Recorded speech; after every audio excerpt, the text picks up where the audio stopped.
Hello everybody! Example na tayo ngayon sa bilihan ng crayfish at parang maabutin pa yata tayo ng ulan. Umaambon na nga, kaya tumigil muna tayo sa break. Tapos go na ulit. Wala sa plano nga itong pagpunta at pagbili namin ng crayfish. Kapanood ng vlog kasi yan tuloy na inggit. Haha. Nandito tayo ngayon. Yan.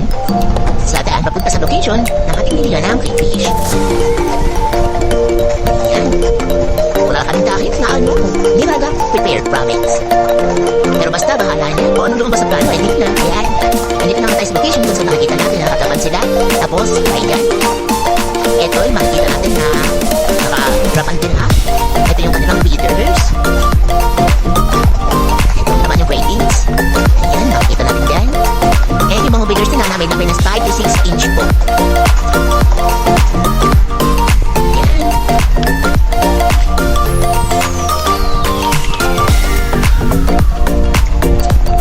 Tapos ito naman yung mga 1 inch na ratings. Hindi ko daw na-identify kung anong gender ng dalawa siya na pang maliit. Saka masetay. Kasama na mga railings. Ito po.